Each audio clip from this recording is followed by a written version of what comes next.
Stars അവര് ചില narratives ഉണ്ടാക്കും. അത് മുസ്ലിമിനെതിരെ ഉണ്ടാക്കും. ക്രിസ്ത്യാനികൾ മുഴുവൻ കൺവേർട്ട് ചെയ്യുന്നവരാണ്. മുസ്ലിമിന്റെ ജനസംഖ്യ കൂടിക്കൊണ്ടിരിക്കുകയാണ്. 2050 ആകുമ്പോഴേക്കും മുസ്ലിം പോപ്പുലേഷൻ ഇന്ത്യയിൽ നമ്പർ 1 ആണ്. ഇതൊക്കെ അവരുടെ അതായത് secretive agenda of the Hindutva stars അവര് ചില നറേറ്റീവ്സ് ഉണ്ടാക്കും. അത് മുസ്ലിമിനെതിരെ ഉണ്ടാക്കും. ക്രിസ്ത്യാനികൾ മുഴുവൻ കൺവേർട്ട് ചെയ്യുന്നവരാണ്. മുസ്ലിമിന്റെ ജനസംഖ്യ കൂടിക്കൊണ്ടിരിക്കുകയാണ്. 2050 ആകുമ്പോഴേക്കും മുസ്ലിം പോപ്പുലേഷൻ ഇന്ത്യയിൽ നമ്പർ 1 ആണ്. ഇത് തലയിൽ വെക്കാനുള്ള പ്രവർത്തനങ്ങൾക്ക് മുഖ്യമന്ത്രി കൂട്ടുക. ഇനി ഞാനൊരു ചോദ്യം, മുഖ്യമന്ത്രി അറിയാതെയാണ് ഈ PR ഏജൻസിയിലെ ആളുകൾ ഈ വാചകം ഹിന്ദുവിലേക്ക് അഡീഷണലായി എഴുതി കൊടുത്തതെങ്കിൽ ആ PR ഏജൻസിക്കെതിരായി കേസെടുക്കാൻ നിങ്ങൾ തയ്യാറുണ്ടോ? ആരാ സുബ്രഹ്മണ്യനാണ് എഴുതി കൊടുത്തതെന്ന് പറയുന്നു. സുബ്രഹ്മണ്യനോട് ഞാൻ നേരത്തെ അജിത് കുമാറിന്റെ കാര്യത്തിൽ ചോദിച്ചതുപോലെയാണ് മുഖ്യമന്ത്രി പിണറായി വിജയൻ പട്ടിൽ പൊതിഞ്ഞ ഒരു ശകാരമെങ്കിലും അവനോട് നടത്തിയോ? ഈ TD സുബ്രഹ്മണ്യനോട് മുഖ്യമന്ത്രി വിളിച്ചിട്ട് പോലുമില്ല ഫോണിൽ. ഇത് വന്ന് ഇത്രയും വിവാദം ഉണ്ടായിട്ട് ഈ ഏജൻസിയെയോ ഈ സുബ്രഹ്മണ്യനെയോ മുഖ്യമന്ത്രിയുടെ ഒന്ന് ഫോണിൽ പോലും മുഖ്യമന്ത്രി വിളിച്ചില്ല. നീ എന്തിനാണ് അത് ചെയ്തത്? അദ്ദേഹത്തിന്റെ ഒരു രീതി ഉണ്ടല്ലോ, എന്തിനാണ് അത് ചെയ്തത് എന്ന് അവനോട് ചോദിച്ചോ അവനോട്? അവൻ കേരളത്തിലെ മുഖ്യമന്ത്രിയുടെ നറേറ്റീവാണ് അവൻ എഴുതി കൊടുത്തത്. സംഘപരിവാർ നറേറ്റീവ് നിങ്ങൾ ആവർത്തിക്കുകയാണ് എന്ന കാര്യത്തിൽ നിങ്ങൾക്ക് യാതൊരുവിധ സംശയവും വേണ്ട. സാർ ഒരു കാര്യം എന്നെ കുറിച്ച് പറഞ്ഞു സാർ, ഒറ്റ കാര്യം ഞാൻ അത് പറഞ്ഞ് അവസാനിപ്പിക്കുക. സാർ, ഗോൾവാൾക്കറിന്റെ ചിത്രത്തിൽ ഞാൻ നിൽക്കുന്ന പടം അത് നിങ്ങൾ കൊണ്ടുവന്നു. അത് RSS പ്രചരിപ്പിക്കുന്ന ചിത്രമാണ്. ഞാൻ പോയിട്ടില്ല സാർ, ഞാൻ പോയിട്ടില്ല. ഞാനൊരു തരത്തിലും സാർ അതിന് ഇവിടെ ശൈല ടീച്ചറുടെ പടം പ്രചരിക്കുന്നത്. ഞാൻ 5 പടം നിങ്ങളെ കാണിച്ചു തരാം. 5 ഫോട്ടോ ഞാൻ നിങ്ങളെ കാണിച്ചു തരാം. ഓരോ ഇതിന്റെ അകത്ത് നിങ്ങളുടെ ആളുകൾ നിൽക്കുന്ന 5 ഫോട്ടോ ഞാൻ കാണിച്ചു തരാം. ഞാൻ അതിലേക്കൊന്നും പോകുന്നില്ല സാർ. കഴിഞ്ഞ ദിവസം നിങ്ങളുടെ എല്ലാ സോഷ്യൽ മീഡിയ ഹാൻഡിലും പറഞ്ഞു ഞാൻ RSSന്റെ ഗണേശോത്സവം ഉദ്ഘാടനം ചെയ്തു. അപ്പൊ ഞാൻ അന്വേഷിച്ചു, എറണാകുളം ശിവക്ഷേത്രത്തിന്റെ ഭാഗമായിട്ട് നടത്തിയ അമ്പലത്തിൽ പോകാൻ പാടില്ലേ, അവിടെ നടത്തിയ പരിപാടിയാണ്.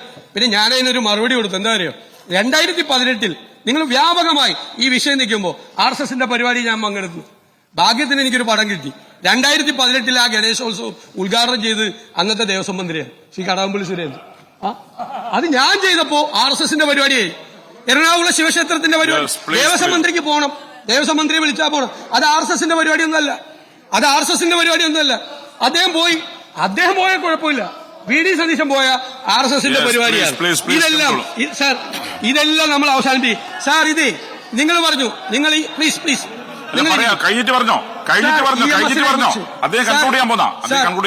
EMSനെ കുറിച്ചുകൂടെ പറഞ്ഞു സാർ.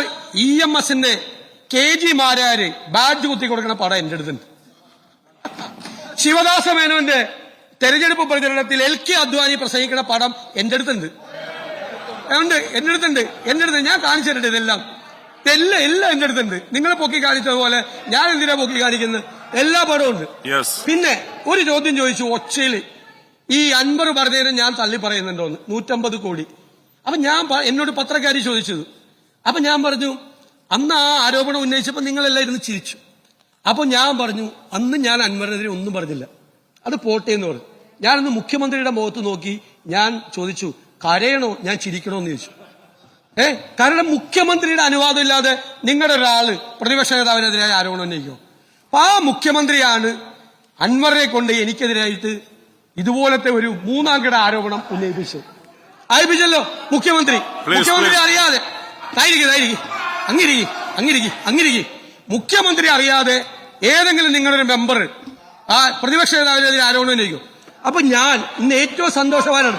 ആ അൻവർ, മുഖ്യമന്ത്രി എനിക്കെതിരായി ഉപയോഗിച്ച ആ അൻവർ ഈ മുഖ്യമന്ത്രിക്കെതിരായി ഗുരുതരമായ ആരോപണങ്ങൾ ഉന്നയിക്കുമ്പോ ഏറ്റവും സന്തോഷവാനായ VD സതീശൻ സാർ. കാലത്തിന്റെ കാവ്യനീതിയാണത്, കാലത്തിന്റെ കാവ്യനീതി. തന്നെ ഈ മുഖ്യമന്ത്രിക്കെതിരായി സംസാരിച്ചില്ലേ? സാർ, ഞാൻ അവസാനിപ്പിക്കുകയാണ്. നിങ്ങൾ ഈ ഉദ്യോഗസ്ഥന്മാരെ കയറൂരി വിട്ട് ഇപ്പോഴും സംരക്ഷിച്ച് ചേർത്ത് നിർത്തിയിരിക്കുകയാണ്. ഒരു നടപടിയും ആൾക്കെതിരെ എടുത്തിട്ടില്ല. അയാൾ ഈ പോലീസ് സംവിധാനത്തിൽ ഇരുന്നുകൊണ്ട് ഈ കേസുകളെല്ലാം അട്ടിമറിക്കും.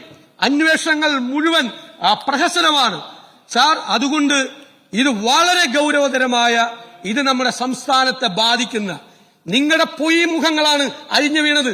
നിങ്ങൾ RSS നേതാക്കന്മാരെ കാണാൻ ഈ ഉദ്യോഗസ്ഥന്മാരെ മുഴുവൻ നിങ്ങൾ വിട്ടു. നിങ്ങളൊരു പഴയ DGPയെ വിട്ടല്ലോ നിങ്ങൾ അമിത്ഷായെ കാണാൻ. ആവശ്യത്തിന് ഞങ്ങളെ കൊണ്ട് പറയിപ്പിക്കണ്ട. എല്ലാ കാര്യങ്ങളും പറഞ്ഞാൽ ഇത് പോവും സാർ. ഇത് കേരളത്തിന് അപകടകരമായ രീതിയിൽ പോകുന്നു. ഇവര് RSSകാരായിട്ട് ബന്ധപ്പെട്ട ഞങ്ങൾക്ക് എന്താ 77 RSSും സംഘപരിവാറും നിങ്ങൾ ഒരുമിച്ച് മത്സരിച്ചപ്പോ 140-ൽ 111 സീറ്റുമായി CPIക്കാർ കൂടി ഉണ്ടായി. നമുക്കെതിരെയാണ് ഇവര് മത്സരിച്ചത്. RSSുമായിട്ട് ചേർന്ന് നമ്മൾ 111 സീറ്റുമായിട്ട് അധികാരത്തിൽ തിരിച്ചു വന്ന ഒരു കാലമുണ്ട്. നിങ്ങൾ RSSുമായിട്ട് കൂടിയാലൊന്നും ഞങ്ങൾക്ക് പേടിയില്ല. പക്ഷെ കേരളത്തിന് ദോഷകരമായി ബാധിച്ചാൽ ഈ സംസ്ഥാനത്തെ രക്ഷിക്കാൻ ഞങ്ങൾ ഉണ്ടാകും എന്ന് ഞങ്ങൾ ഓർമ്മപ്പെടുത്തുന്നു. ഇത് തീക്കളിയാണ്, നിങ്ങൾ ചെയ്യുന്നത് തീക്കളിയാണ് എന്ന് ഞങ്ങൾ ഓർമ്മിപ്പിക്കുന്നു. ശ്രീ MK